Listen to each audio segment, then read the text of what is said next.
There was once a Roman scholar named Lucius, a man so burdened by his own ambition that he drowned beneath it. Each morning he would rise before dawn, swearing to read, to write, to govern, to please, to succeed. Yet by nightfall he had touched everything and finished nothing. He wanted to be everywhere. He became nowhere. Seneca once wrote, "To be everywhere is to be nowhere." These words, carved in ink and eternity, hold the quiet warning that busyness is not the same as progress, that motion is not meaning. Lucius thought himself disciplined, but what he had was not discipline. It was distraction dressed in noble clothing. He believed he was pursuing excellence, but in truth he was running from silence. Concentrate every minute like a Roman, like a man, on doing what's in front of you, with precise and genuine seriousness. He ruled an empire, yet understood that the empire within one's mind is far greater than the one beyond the marble walls. To focus on one thing, truly, is an act of rebellion in a world of chaos. It is to draw the sword against the endless noise that claws at your attention. It is to say, I am here, I will not be moved. Thousands of years have passed, yet little has changed. We live surrounded by voices, glowing screens, endless scrolls, constant comparison. We mistake reaction for purpose. We reach for everything and grasp nothing. Seneca would look at us and smile, not with pride, but pity.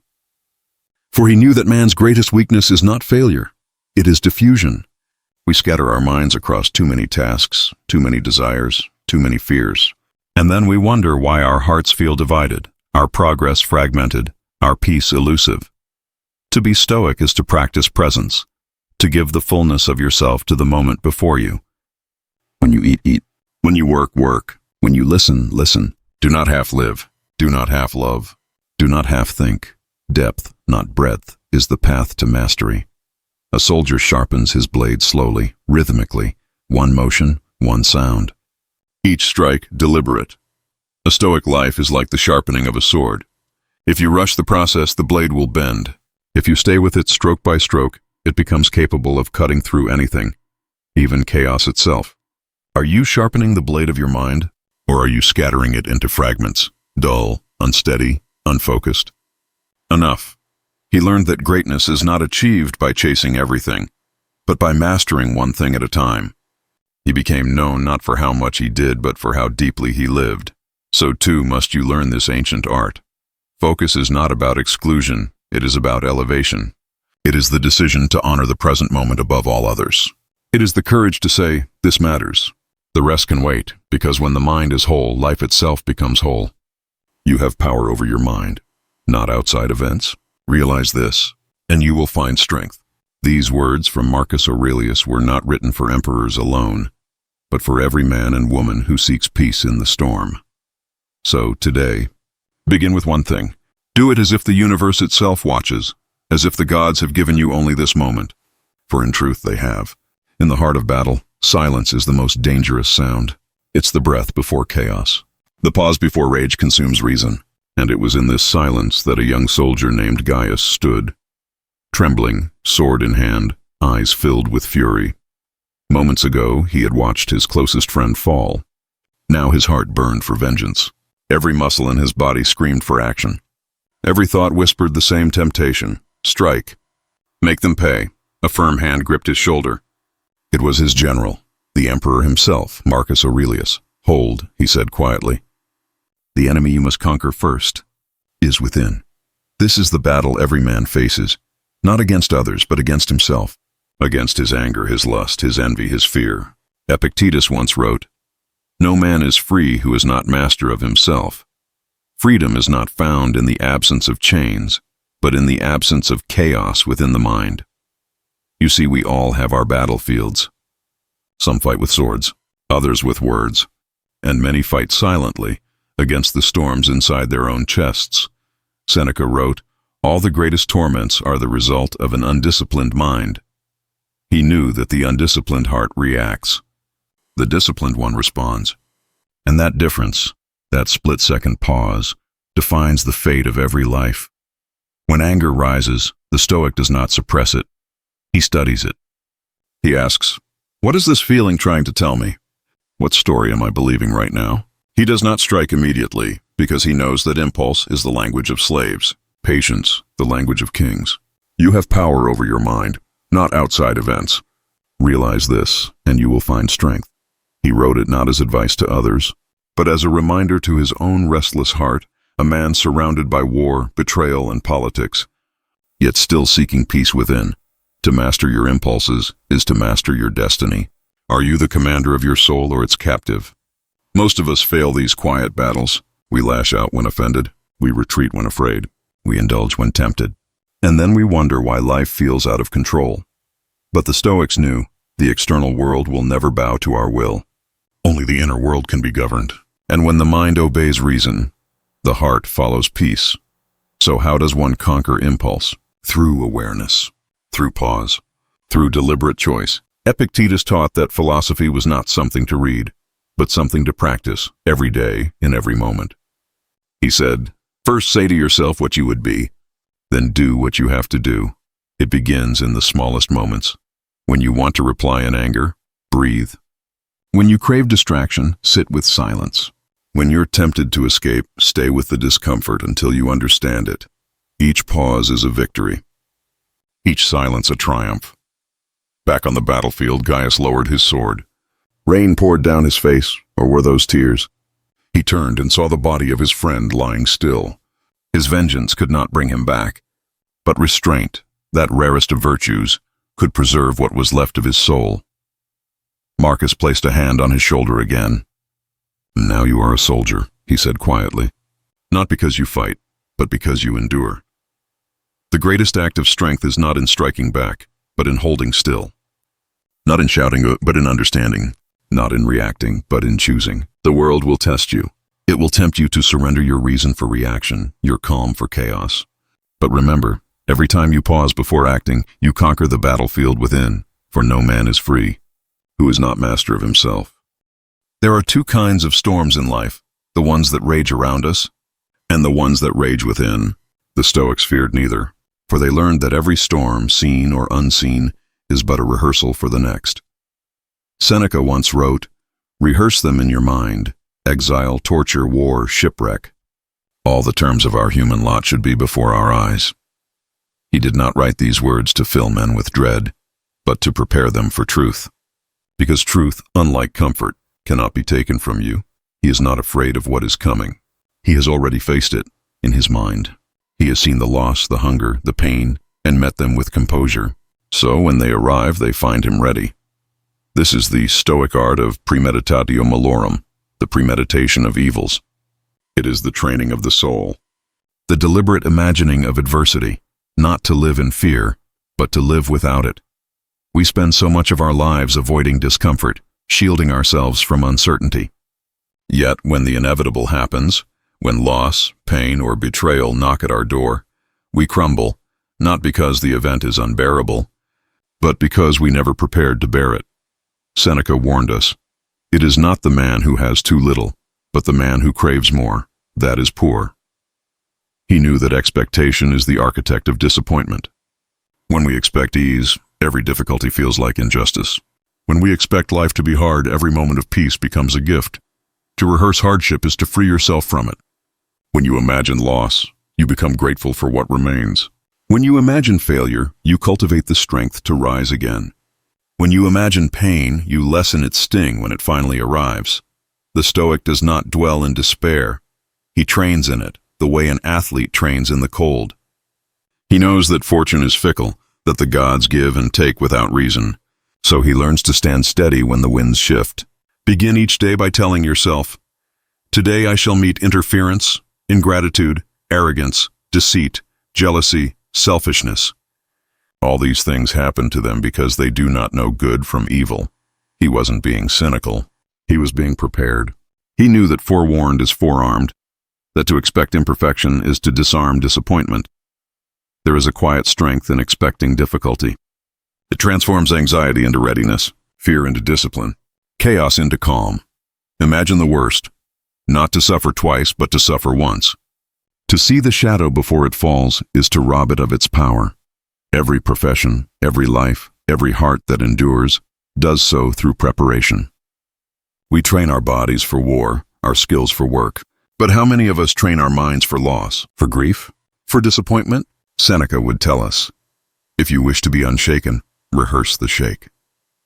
If you wish to be calm in chaos, step willingly into the idea of it, again and again, until it no longer frightens you.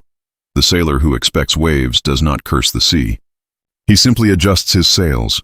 That is Stoicism, not denial of suffering, but preparation for it. Not escape from life, but endurance through it. And through that endurance, peace.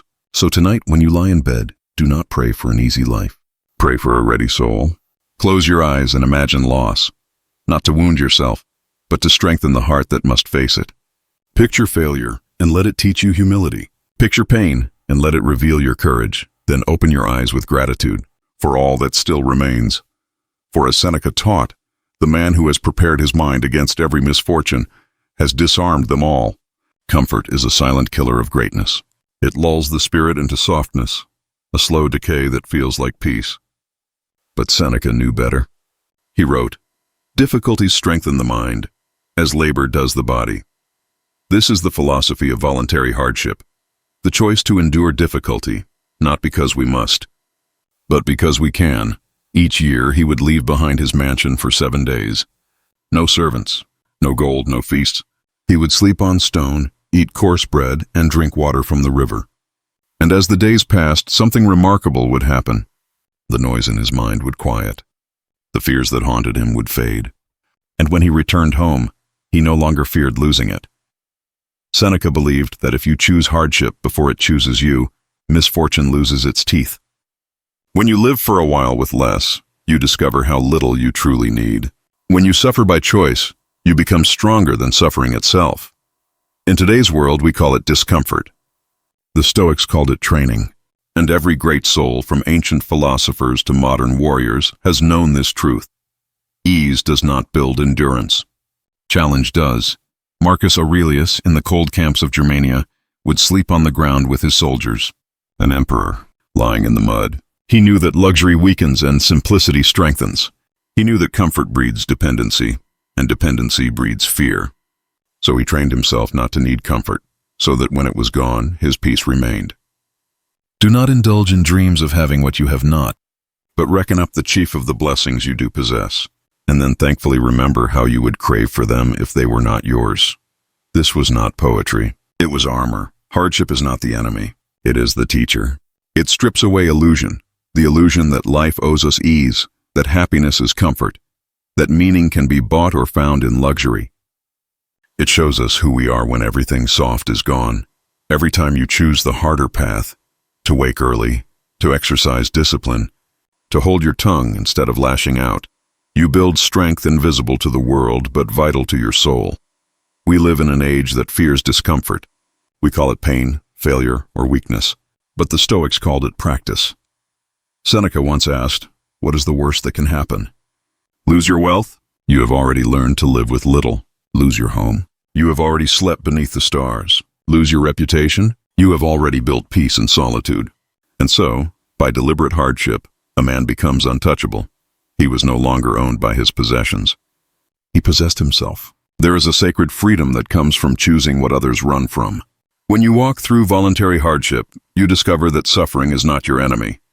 Dependency is, because what you cannot live without owns you.